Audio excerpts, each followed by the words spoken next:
Olá, bem-vindos para mais um estudo da obra Os Mensageiros, psicografia de Chico Xavier, ditado pelo Espírito André Luiz. Estamos no nosso estudo de número 25. O estudo anterior eu havia enumerado de forma errada. Esse está correto. Estamos no estudo 25, analisando as experiências de André Luiz no plano espiritual, especialmente em relação às suas atividades de socorro na Terra e na crosta terrestre no plano espiritual. No último estudo, nós acompanhávamos a visita de André Luiz a um núcleo de trabalho na Terra, em que eles estavam recebendo, nos trabalhos da noite, certos grupos de espíritos sofredores. Um desses indivíduos era um cético. Era aquele que, não cético, mas pseudo-intelectual, né? Ele acredita, porém ele só tem críticas a fazer a Kardec e acha que a doutrina espírita precisa se atualizar. Então nós vimos o início desse diálogo, em que o mentor dos trabalhos, que a gente acabou de conhecer nesse último estudo, ele está conversando com esse senhor e justamente rebatendo as suas argumentações, que são muito lógicas, que são de certa forma científicas, porém que não têm o conteúdo sentimental, que é tão importante para o servidor cristão. Nós temos sim que ter a intelectualidade, o estudo, mas é imprescindível que o sentimento esteja priorizado, esteja acima do intelecto. E é esse ponto que justamente esse servidor está explicando para ele, que de nada adianta desenvolvermos o intelecto como um rio caudaloso, em que nós apenas colhemos uma pequena informação do rio, algumas gotas desse rio, achando que conhecemos o rio inteiro. A crítica dele é justamente para esclarecer esse senhor que ele não pode supor que conhece o Espiritismo a fundo, sendo que ele conhece apenas algumas gotas desse extenso rio caudaloso. Ao falar isso, ao comparar o nível de conhecimento daquele senhor como gotas num oceano, mais especificamente num rio, ele, que é um pesquisador, renitente, ou seja, teimoso, acentuou de forma irônica: "Você fala como homem de fé, esquecendo que meu esforço se dirige à razão e à ciência."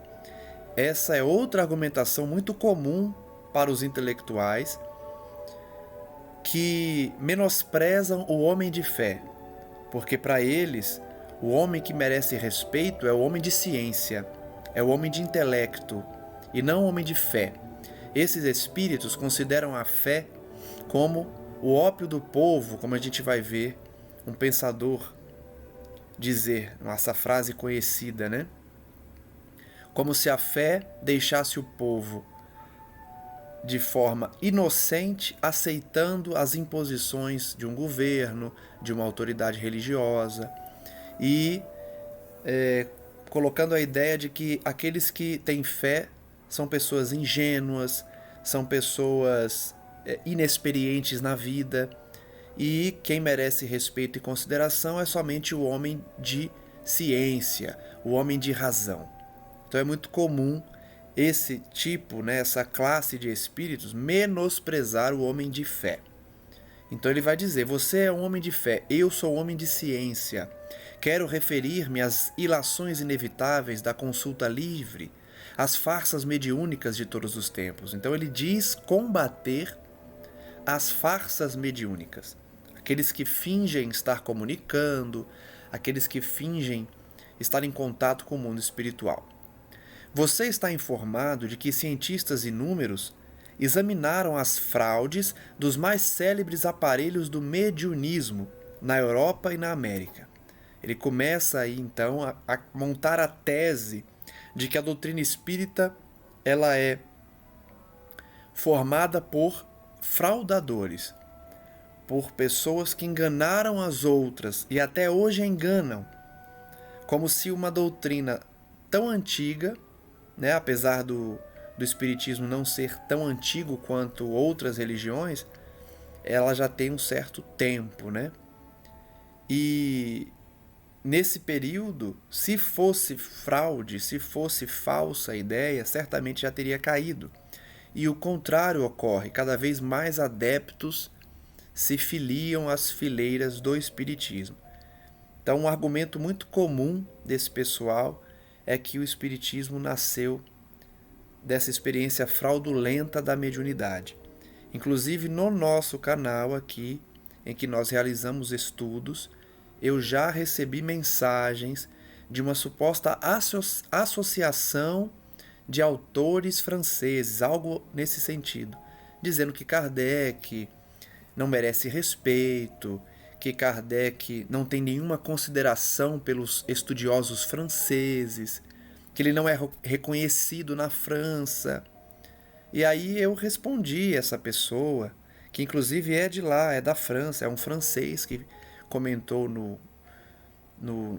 em um dos vídeos de estudo do Evangelho, justamente falando exatamente essas questões, que é tudo fraude, que Kardec enganou os franceses e o Espiritismo só teve apoio no Brasil, só o Brasil que reconhece o Espiritismo, ou seja, dando uma ideia também preconceituosa, xenofóbica, de que o Espiritismo só tem validade em povos inferiores, né? Porque eles consideram o brasileiro inferior intelectualmente. Então, como é um povo inferior, aceita essas ideias do Espiritismo.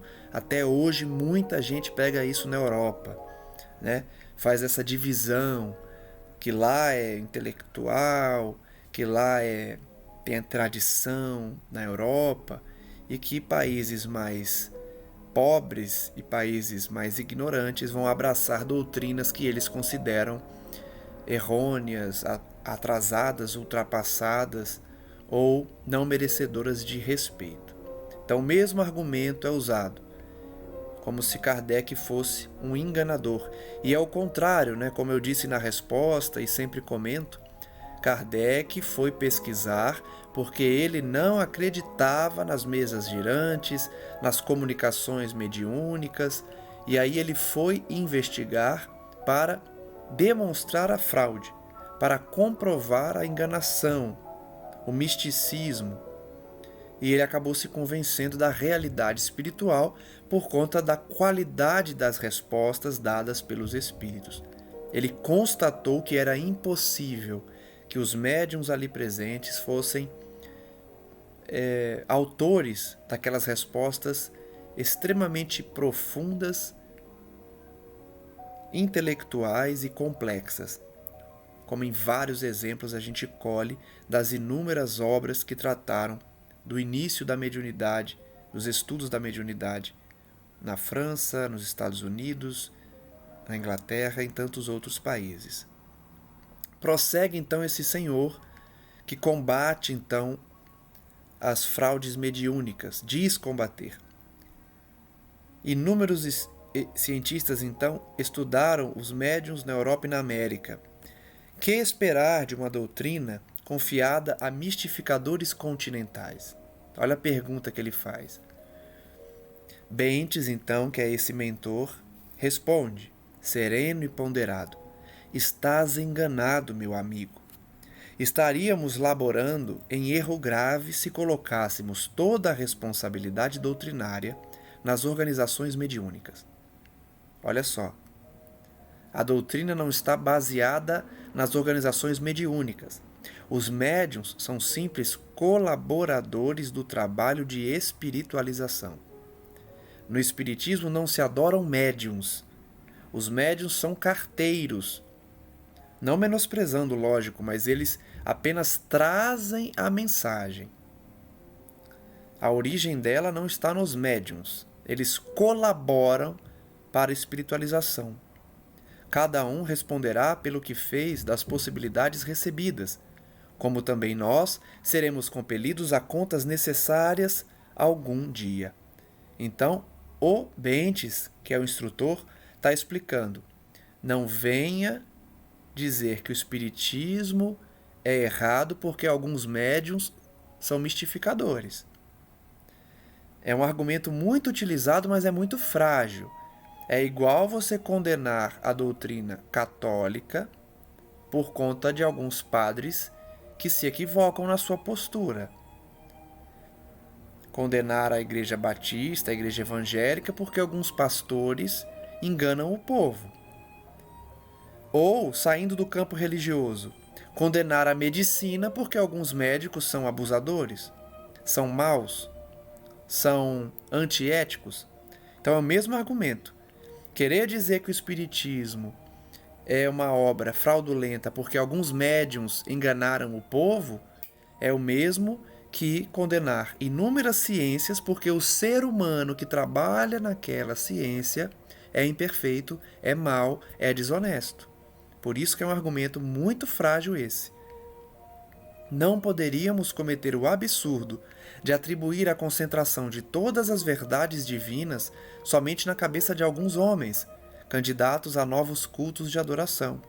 Olha só o argumento do mentor.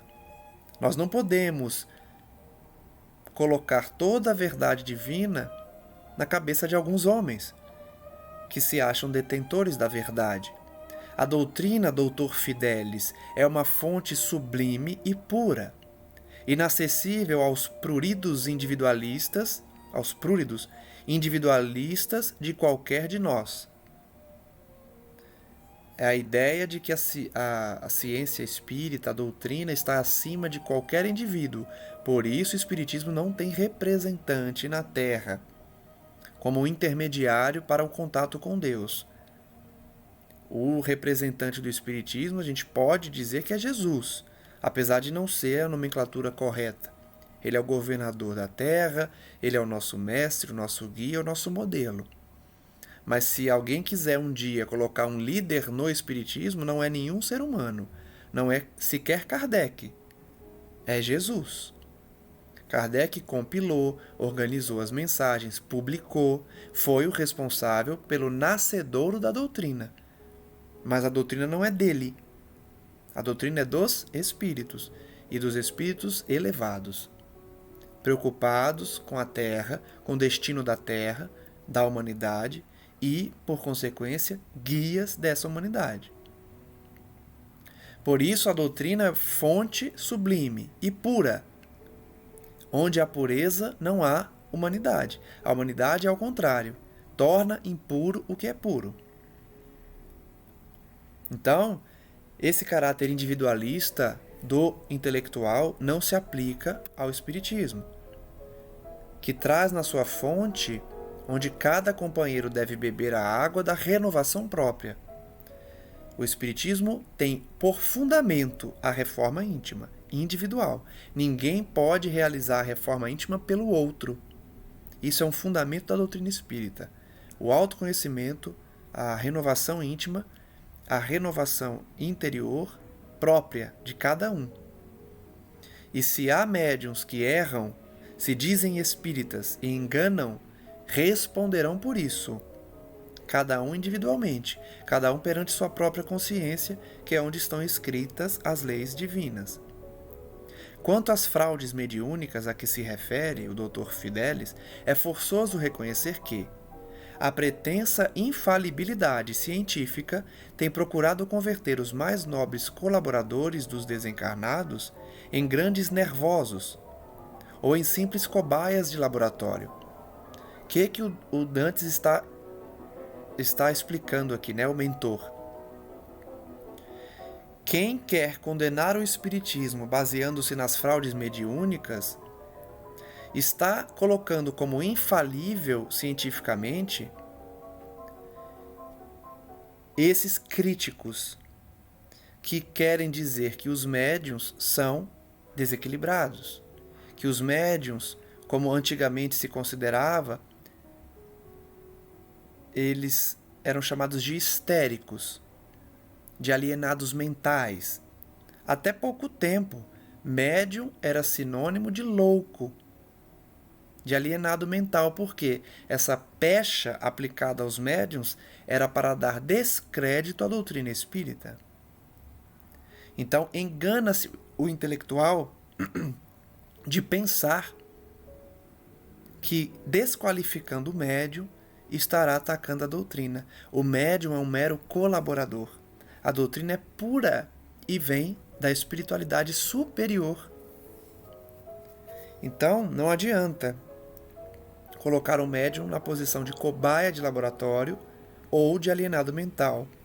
Os pesquisadores, atualmente batizados como metapsiquistas, são estranhos lavradores que enxameiam no campo de serviço sem nada produzirem de fundamentalmente útil. Olha a crítica que o Bentes faz, né?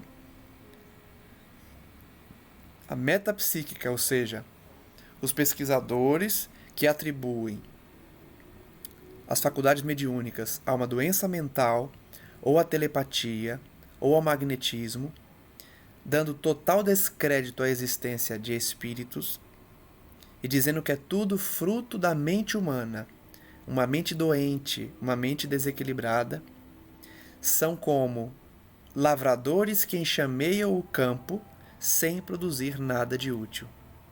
Não sou eu que estou dizendo. É o mentor de nosso lar que trabalha nessa tarefa citada por André Luiz. Os pesquisadores da metapsíquica que não aceitam a realidade espiritual, são lavradores que não produzem nada de útil. Inclinam-se para a terra, contam os grãos de areia, os vermes invasores, determinam o grau de calor, estudam a longitude, observam as disposições climáticas e anotam as variações atmosféricas, mas, com grande surpresa para os trabalhadores sinceros, desprezam a semente. Olha que ensino valioso. Esse mentor está comparando os pesquisadores materialistas ou ateus de lavradores, ou seja, pessoas que trabalham na terra. Então ele faz essa comparação. Os pesquisadores são como lavradores, que estudam a terra, estuda a temperatura que a planta precisa ficar, estuda as alterações climáticas da chuva, do sol, estuda a melhor técnica para se aplicar ao campo, mas se esquecem do fundamental, que é a semente. Então, de que adianta preparar tudo na terra e não plantar a semente? Então, essa comparação é maravilhosa. Quem pesquisa sobre o espiritismo, ignorando a mediunidade, ignorando a realidade espiritual, não vai produzir nada de útil. O Dr. Fidelis, então, deixou de sorrir, esse sorriso irônico, e observou: vamos ver.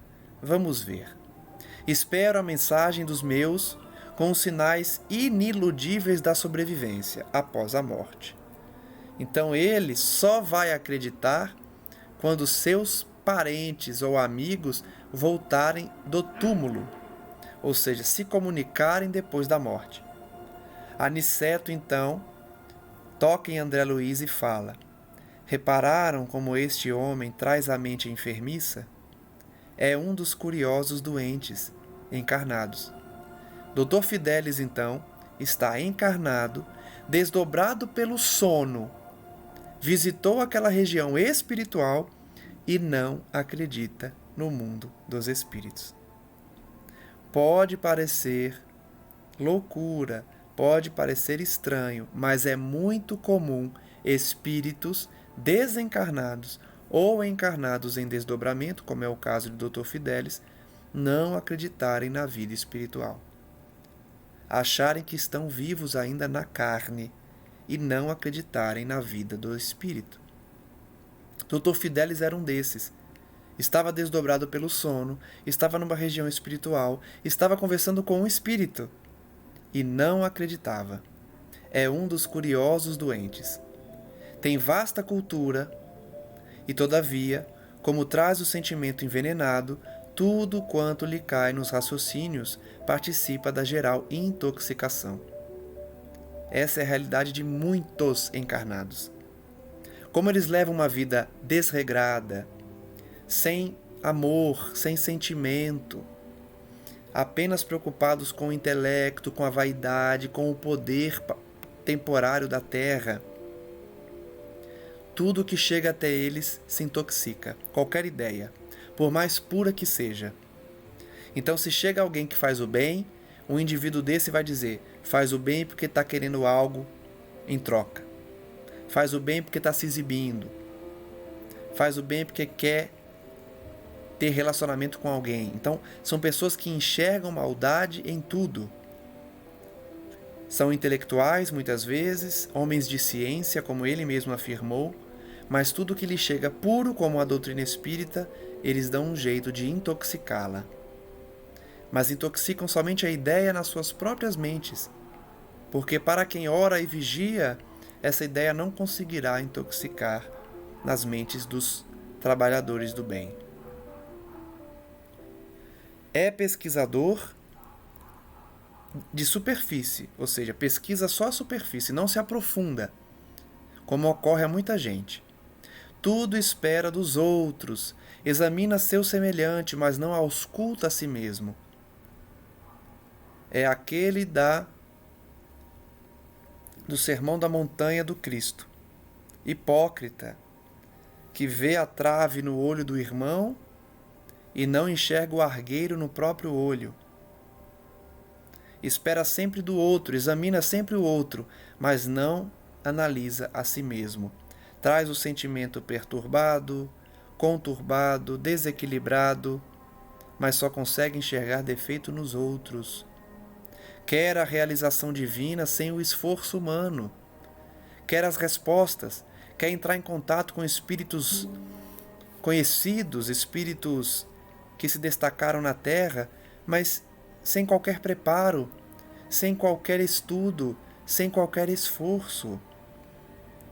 Chico Xavier já disse: o telefone toca de lá para cá.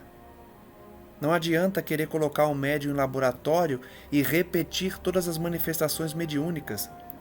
As manifestações mediúnicas ocorrem conforme a vontade dos espíritos.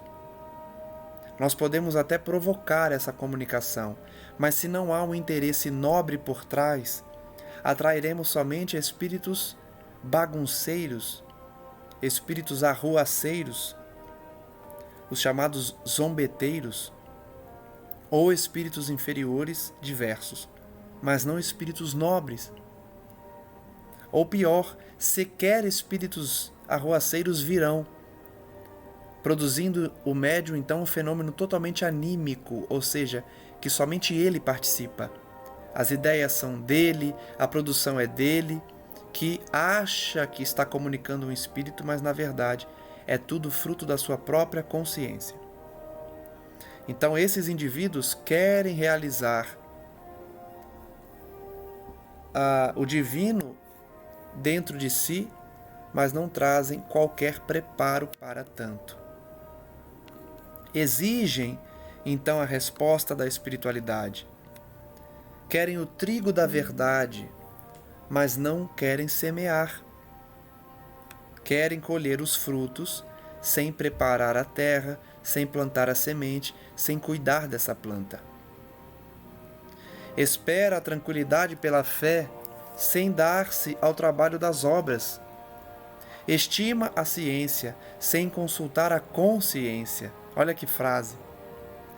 São homens que estimam a ciência, mas não consultam sua consciência. Porque se consulta a consciência, verá que é imperfeito, verá que é mau, verá que precisa melhorar. E aí a maioria vai fugir dessa responsabilidade. Muitos conhecem o Espiritismo e se arrependem. Por quê? Não porque se depararam com uma inverdade, não porque se depararam com mentiras e fraudes, mas porque se deparam com a necessidade da reforma íntima, da melhora de si mesmo. E aí eles não querem se melhorar, porque se melhorar exige esforço pessoal, exige oferecer outra face, exige o perdão das ofensas, exige esquecer o mal feito de quem quer que seja. E isso é doloroso, isso é difícil, isso nos traz dificuldades. Então, muita gente foge do espiritismo porque não quer realizar a reforma íntima. Preferem a facilidade, sem filiar-se à responsabilidade. Facilidade sem responsabilidade. Não é esse o quadro atual da humanidade? Dessa geração nova, jovem, em sua grande maioria, que quer tudo na mão, sem qualquer esforço, sem qualquer responsabilidade. Vivem no torvelinho de continuadas libações, reflexões, discussões, agarrados aos interesses inferiores, à satisfação dos sentidos físicos, em caráter absoluto, aguardando mensagens espirituais. Então vejam que existe aquele que é materialista, que não acredita em nada e que não quer receber nenhum tipo de mensagem. Mas também existem aqueles que não acreditam em nada, mas querem receber as mensagens. Acham que tudo é fraude, tudo é enganação, mas querem receber uma mensagem espiritual, não fazendo por onde ter companhia de bons espíritos, ter a assessoria do seu mentor, do seu guia. Pelo contrário, ignoram os conselhos dos seus guias, ignoram os convites que são feitos diariamente para a reflexão, para o estudo. E quando começam a frequentar algum estudo, julga a todos. Julga o dirigente do centro, julga o coordenador do trabalho, julga o médium, julga os colegas de classe, os colegas de curso. Acham que eles são sabedores de tudo, dominam a ciência espírita, mas não têm a prática, não têm o sentimento, não têm o coração, que é o essencial. André Luiz diz então que estava admirado, ele e Vicente, ante as conclusões interessantes daquele instrutor amigo. De fato, ele fez comparações interessantíssimas que nós vimos aqui. Vicente, que se mantinha sob forte impressão, então perguntou: afinal de contas, que deseja esse homem? Aniceto sorriu e respondeu: também ele teria imensas dificuldades para responder. Ou seja, nem ele sabe o que ele quer. Nem o Dr. Felício sabe. Eu acabei de falar que esse tipo de espírito, ele não acredita, mas ele quer receber mensagem espiritual. Então nem ele sabe o que ele quer. Para nós outros, Vicente, o Dr. Fidelis é um desses enfermos que ainda não se dispuseram a procurar o alívio pelo demasiado apego à sensação. Então, Aniceto é claro, Dr. Fidelis está nessa condição porque ele ainda se entrega à satisfação das sensações em caráter absoluto. Satisfazer o ego através da bajulação, através dos títulos, satisfazer a vaidade através da aprovação social coletiva, satisfazer os sentidos da gula, do fumo, da bebida, do sexo, do intelecto. Muitos não têm nenhum tipo de vício, mas são viciados na intelectualidade, são viciados no estudo teórico e têm total aversão à prática da caridade. Sabem de cor as questões do livro dos Espíritos, sabem de cor as passagens do Evangelho, mas não visitam um doente há séculos. Não matam a fome de um faminto há séculos. Não enxugam lágrimas há séculos. Então, existe um materialista, os materialistas, existem os pseudo-intelectuais, os pseudo-sábios, e existem aqueles que querem acreditar, mas não fazem por onde. Estão ainda apegados às sensações. Adentremos então o capítulo 46. Aprendendo sempre.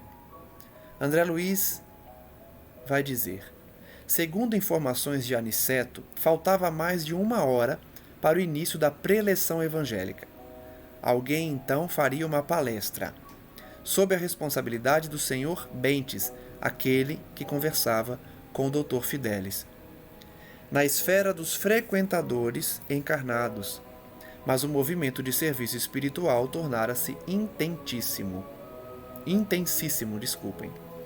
Então, depois de cerca de 1 hora, iria ter uma palestra do Bentes, mas até lá, eles ainda estavam atendendo os desencarnados e principalmente os encarnados que estavam desdobrados. Reuniam-se ali, para os olhos humanos, 35 individualidades terrestres. 35 encarnados estavam ali. E, no entanto, em nosso círculo, o número de necessitados excedia de 200. Olha só. 200 pessoas estavam ali na condição de sofredores.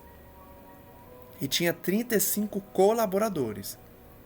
Porque agora a Assembleia estava acrescida de muitas entidades que formavam o séquito perturbador da maioria dos aprendizes ali congregados. Então, olha a informação de André Luiz. Aquela reunião, realizada na casa de Dona Isabel, só que no lado espiritual, estava recebendo vários espíritos encarnados que se dirigiam ali pelo desdobramento após o sono para receberem orientação. No estudo de anteontem, nós vimos que André Luiz descreveu que, quando ele chegou, tinha o mesmo número de sofredores, era o número dos colaboradores. Só que agora, depois de um certo tempo, já tinha cerca de 200 sofredores para 35 colaboradores. Por quê? Porque daqueles encarnados que estavam ali, vieram acompanhados com eles um séquito de entidades perturbadoras que seguiam esses indivíduos. Então, olha a quantidade de espírito que chegou até ali, seguindo as mentes daqueles encarnados que estavam ali para receber auxílio.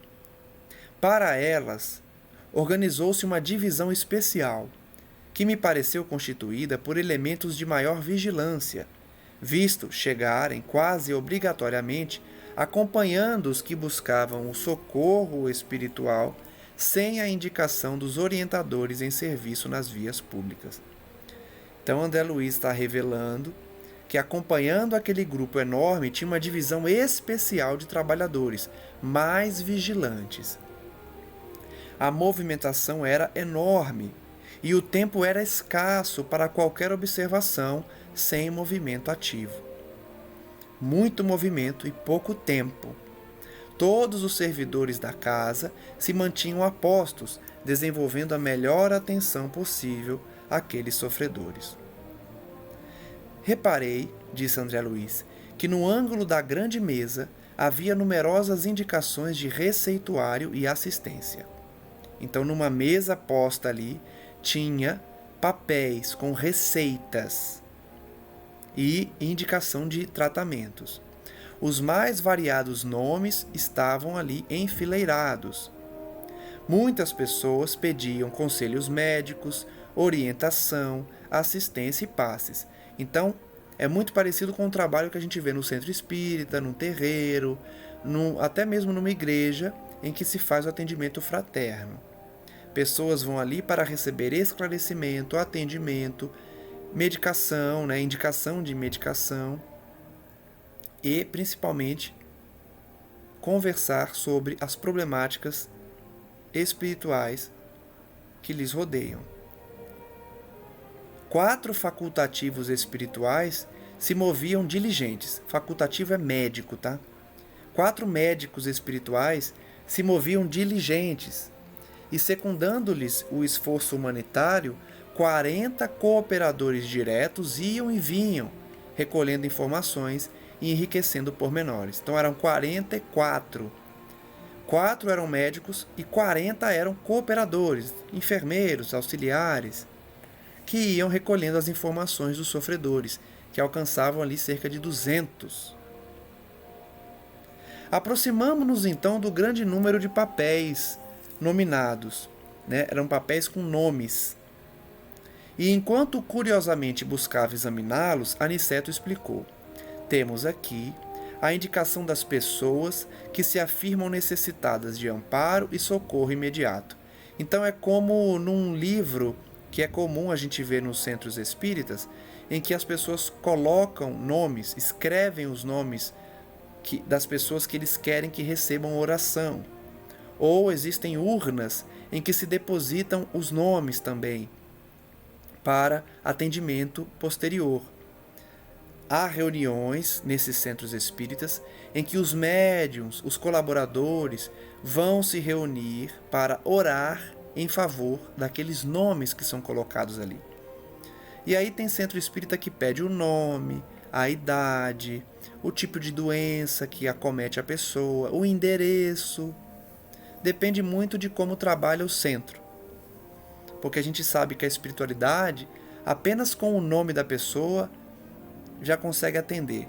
Nem o nome precisa muitas vezes, né? Porque a gente sabe que a energia que a pessoa colocou naquele papel, a espiritualidade superior consegue encontrar aquela pessoa. Mas, para facilitar o trabalho de espíritos que ainda não têm essa capacidade, essa faculdade, se coloca o nome, se coloca alguma informação para facilitar a localização daquela pessoa. Então, lá no plano espiritual também tinha essa mesa com vários papéis e vários nomes escritos, nomes das pessoas necessitadas de amparo. Vicente então pergunta: mas elas recebem tudo aquilo que pedem? Aniceto sorriu e respondeu: recebem o que precisam. E isso ocorre com todos. Todos que oram e pedem a Deus vão receber o que precisam. Por isso muita gente vai dizer: Deus não me atende às preces, Deus não me escuta, porque eu peço dinheiro, Ele não me dá. Eu peço um amor, um relacionamento amoroso, Ele não me dá. Eu peço que um inimigo meu morra, Ele não morre. Então é a infantilidade dos pedidos, né? A infantilidade daqueles que não sabem pedir, que é a grande maioria de nós. A grande maioria de nós não sabe pedir. Pede facilidades, pede que os nossos problemas sejam resolvidos. E é natural isso, eu não estou criticando. É natural a gente pedir a resolução de problemas, achar a solução de conflitos. É normal. Porém, muitos pedem sem saber pedir. Porque a partir do momento que o espírita ou o estudioso cristão compreende a vontade, o desígnio divino na sua existência, ele sabe que ele passa pelo que ele precisa passar, ele sofre com resignação, ele entende o porquê Deus está colocando aquela prova na vida dele, e aí ele não pede mais para a prova ser extirpada, ele não pede mais para a expiação ser afastada, ele pede para ter forças para suportar aquela dor, para ter paz de consciência, para não responder a uma agressão. Então vai depender da maturidade de cada um. Então, por mais que aqueles indivíduos pedissem muitas coisas, recebiam o que precisavam. Muitos pedem a cura do corpo, mas somos forçados a estudar até que ponto lhes podemos ser úteis, no particularismo dos seus desejos. Exatamente o que eu acabei de falar. A pessoa pede a cura da doença, mas no seu karma, na sua programação espiritual, no seu planejamento reencarnatório, aquela doença é essencial para ela despertar valores que ela sempre ignorou. Aquela doença é essencial para ela expurgar um mal feito no passado. Então, por exemplo, um suicida que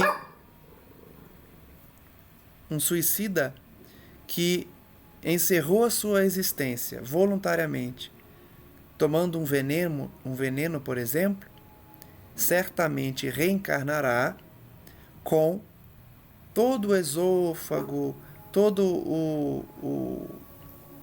o caminho que se faz do alimento até o estômago, né, o intestino fragilizado. Por quê? Porque o veneno fez mal a esses órgãos, tanto que a pessoa morre por causa disso. E isso é transplantado no seu perispírito. A gente já estudou aqui, em vários estudos, como se dá essa comunicação dos nossos atos, das nossas atitudes, ao nosso perispírito. Eu lembro que até falei da questão da chapa fotográfica. Eu sempre uso esse exemplo porque é o exemplo que Kardec usa, se eu não me engano, no Evangelho, no Livro dos Espíritos, talvez. A chapa fotográfica, na época de Kardec, era muito comum, era aquela máquina fotográfica enorme, em que o fotógrafo apertava um botão, né, e se tirava uma foto com aquele flash que explodia. Por quê? Era a imagem sendo impressa na chapa. Então, Kardec utiliza essa figura para explicar como se dá essa marcação no nosso perispírito. A nossa conduta traz uma repercussão no perispírito. Então, voltando ao exemplo, o suicida, quando ingere o veneno, traz a repercussão no seu perispírito. E aí entra o conceito de corpo material, corpo perispiritual, que é mais uma introdução do espiritismo. Para quem não conhece, sugiro que assista aos outros estudos anteriores, depois da morte, loucura e obsessão, que a gente vai trazer princípios do espiritismo. Então, da mesma forma que a doença é uma consequência de uma escolha equivocada do passado, ela serve para expurgar esse mal e fazer com que nós tenhamos o reequilíbrio do nosso corpo físico. A função da doença é essa. Muitos não entendem ao ver crianças doentes, crianças com câncer, morrendo em tenra idade. E aí se revoltam contra Deus, acha que Deus é injusto, acha que Deus é um grande fanfarrão que brinca com os nossos sentimentos aqui na Terra, porque nos criou para o sofrimento. Porque é uma visão infantilizada, equivocada, não esclarecida. Quem tem a visão esclarecida do Espiritismo, principalmente, entende que aquela criança, na verdade, possui um espírito antigo, que cometeu atitudes impensadas, equivocadas no passado, e por isso renascem para expiar o mal feito. Não como vingança, não como punição, mas como forma de reequilíbrio, tanto do seu corpo físico, do seu perispírito, quanto do seu espírito, da sua consciência. Porque nós já vimos aqui, quem não expia não consegue ter paz de consciência pelo mal feito a alguém. A expiação é necessária, ela é um requisito para a nossa paz de consciência. Nós precisamos expiar, especialmente na nossa condição evolutiva, para entrar em paz de consciência e depois reparar o mal feito. Existem situações que a expiação vai ser afastada se nós nos dedicamos ao bem e ao amor divino de forma perfeita ou de forma intensa, que aí é aquela passagem também conhecida da eliminação de uma montanha de pecados, né, através do exercício da caridade, do amor, da fraternidade, né? Uma multidão de equívocos, vamos dizer assim, uma montanha de equívocos pode ser solucionada pelo amor e não pela dor, mas a grande maioria vai pela dor mesmo, né? Então, voltando ao tema, muitos vão pedir curas de doenças sem compreender que aquela doença está sendo útil para o seu avanço espiritual, para o seu reequilíbrio orgânico, kármico e perispiritual também. Outras pessoas vão pedir orientações diversas, obrigando os espíritos a equilibrar também a cooperação de modo a lhes não tolher a liberdade individual. Olha que interessante. A pessoa pede orientação e aí os mentores não dão a resposta exata. Por que eles não dão a resposta exata que a gente precisa? Porque aí eles estarão interferindo em nosso livre-arbítrio. O nosso mérito está justamente na dúvida e na escolha correta que a gente faz. Se a espiritualidade desse a resposta de tudo que a gente pergunta, a gente não teria mérito nenhum. A gente não conseguiria somar méritos nas nossas existências para usufruir de paz no futuro, porque nós não teríamos qualquer esforço pessoal. E esse é um dos motivos de que os espíritos não nos respondem quando nós queremos, sempre que nós queremos. Eles respondem de acordo com o nosso mérito, de acordo com a nossa maturidade e principalmente de acordo com a nossa necessidade. E aí, de novo, a pessoa que não entende vai se revoltar, vai achar que está abandonada por Deus. Deus não me responde. E aí, se a pessoa é espírita, vai dizer: o meu guia não me responde, não me atende. Que guia é esse? Que anjo da guarda é esse que não me responde? É uma visão infantil. Ele responde, mas ele responde de acordo com a nossa necessidade e principalmente para não tolher nosso livre-arbítrio. A existência terrestre é um curso ativo de preparação espiritual. Olha que frase! A existência terrestre é um curso ativo de preparação espiritual. E aí fica a pergunta: quantos de fato se preparam para a vida espiritual aqui na Terra? Quantos na Terra estão se preparando para a vida espiritual? Quase sempre não faltam na escola os alunos ociosos, ou seja, os alunos que não estudam, que não se esforçam, que perdem tempo em vez de aproveitá-lo, ansiosos pelas realizações mentirosas do menor esforço. Querem sempre a solução dos seus problemas, querem evoluir sem se esforçar e, principalmente, querem colher os frutos da evolução sem esforço. Esse é o principal objetivo deles.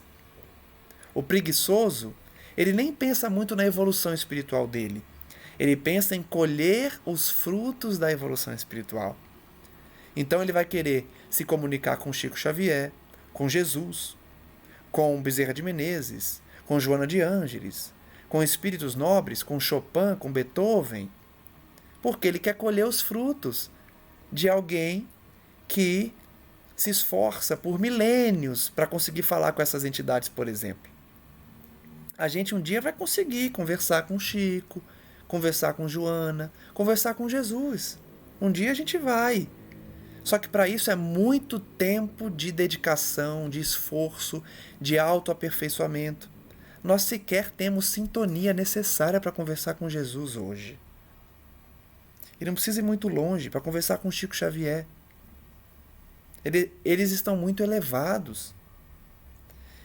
A gente não tem nem sintonia para isso. A gente desmaia. Se Jesus aparecer para a gente desmaia. Tanta diferença gritante que é de vibração. Porque a vibração dele é divina. Ele vive mergulhado num clima de paz que a gente sequer sonha ainda. Um dia a gente vai alcançar, mas por enquanto não conseguimos. Então tudo há seu tempo. Não faltam, portanto, no mundo espíritos que perdem tempo em não realizar a reforma íntima, em não se preparar para a vida espiritual e, ao contrário, querem somente a satisfação momentânea das sensações. Desse modo, no capítulo das orientações, a maior parte dos pedidos é desacisada, ou seja, pedidos sem nexo, pedidos sem fundamento, porque são pedidos em que a pessoa não tem qualquer mérito, ou não há qualquer necessidade da pessoa receber aquilo. Vai prejudicá-la, inclusive. É muito comum isso. A pessoa pede algo que ela acha que é para o bem dela, mas na verdade levaria ela para o abismo, para a queda moral. Quantas pessoas pedem dinheiro, fortuna, sem saberem que essa fortuna levaria eles à bancarrota moral, ou seja, a falência moral, a falência dos costumes, a falência da ética. Por quê? Se entregariam à bebida, à drogadição, passariam a vida inteira viajando, conhecendo o mundo, e nada fazendo para diminuir a dor do outro. E enquanto eles estão numa vida que precisa trabalhar para se sustentar, precisa se esforçar, eles estão ao menos realizando algo de útil para eles. E também aparecendo oportunidades de caridade para os outros. Então, esse é um exemplo. A pessoa pede fortuna, que é um pedido sem fundamento. Por quê? A fortuna para ela faria mal. A fortuna para ela seria a causa da sua queda moral. Então, Aniceto demonstra aqui que a gente não sabe de fato pedir. A maioria dos pedidos são sem fundamento. A solicitação, então, de terapêutica para a manutenção da saúde física, pelos que de fato se interessam pelo concurso espiritual, é sempre justa. O que ele está dizendo? Quem pede a cura de doença e se interessa pelo trabalho espiritual é um pedido justo. Todavia, no que concerne a conselhos para a vida normal, é imprescindível muita cautela de nossa parte, diante das requisições daqueles que se negam voluntariamente aos testemunhos de conduta cristã. Então ele está diferenciando os pedidos de quem pede cura e fazem por onde desenvolver espiritualidade são pedidos justos. Mas os pedidos daqueles que querem respostas do seu cotidiano têm que ter um cuidado muito grande por parte da espiritualidade, principalmente se a pessoa não se preocupa em ter uma conduta cristã. Porque aí os espíritos vão estar respondendo a pergunta dela, concedendo o que elas estão pedindo e realizando a vontade de alguém que não está vinculado à sua renovação íntima, à sua renovação espiritual. O Evangelho está cheio de sagrados roteiros espirituais, e o discípulo, pelo menos diante da própria consciência, deve considerar-se obrigado a conhecê-los. Então, chegando ao final do estudo de hoje, vamos refletir sobre essa frase final. Antes de pedirmos coisas a Deus, aos nossos guias, aos nossos mentores, analisemos no Evangelho os roteiros espirituais.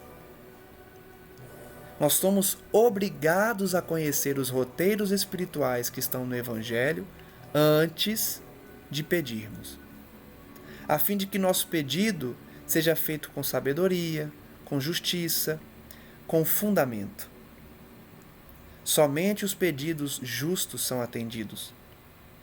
Não sejamos infantis ao ponto de pedir a total satisfação dos prazeres da terra, a total satisfação das nossas vontades e dos nossos caprichos, sendo que esses pedidos têm relação com o nosso corpo físico, com a nossa mente aqui da terra passageira, enquanto que os valores espirituais são esquecidos pela maioria dos encarnados. Reflitamos então no estudo de hoje, que foi muito rico de informações, pedindo à espiritualidade que desperte em nós essa vontade do trabalho no bem, do esclarecimento, da paz interior e principalmente da reforma íntima, que é um dos fundamentos da doutrina espírita. O autoconhecimento e a melhoria de si mesmo é uma necessidade urgente de todo cristão e de todo espírita, já que o espírita também precisa ser cristão. Estejamos, portanto, dispostos a não permanecer ociosos, preguiçosos na nossa renovação interior, na nossa busca de conhecimento e principalmente de prática das boas ações, cumprindo nossos deveres na família, no trabalho, na sociedade e buscando a cada dia a preparação para a viagem espiritual que todos realizaremos um dia. Vimos no estudo de hoje que muitos não se preparam para a jornada espiritual que nos aguarda. Perdem um tempo precioso na Terra e, quando de repente se veem no plano espiritual, reconhecem o tempo perdido e se arrependem profundamente. São inúmeras as mensagens de espíritos desencarnados que, ao regressarem numa reunião mediúnica e transmitirem a mensagem aos médiuns, se dizem arrependidos pelo tempo perdido. Não sejamos nós, portanto, daqui a alguns anos, a repetir essa mensagem, arrependida de tempo perdido. Sejamos aqueles que nos preparamos para a vida espiritual, realizamos a reforma íntima, praticamos o bem, a caridade, a fraternidade, a fim de recebermos as bênçãos do céu, que atenderá aos nossos pedidos justos feitos a favor da nossa própria evolução. Graças damos então a Ti, Senhor, hoje e sempre. E pedimos à espiritualidade amiga que prossiga a nos abençoar, a nos envolver e a nos guiar nos trabalhos na Terra e, especialmente, no trabalho de renovação íntima a que todos devemos nos entregar. Que assim seja, graças a Deus, e que a paz de nosso Senhor abençoe a todos que nos acompanham. Até o próximo encontro.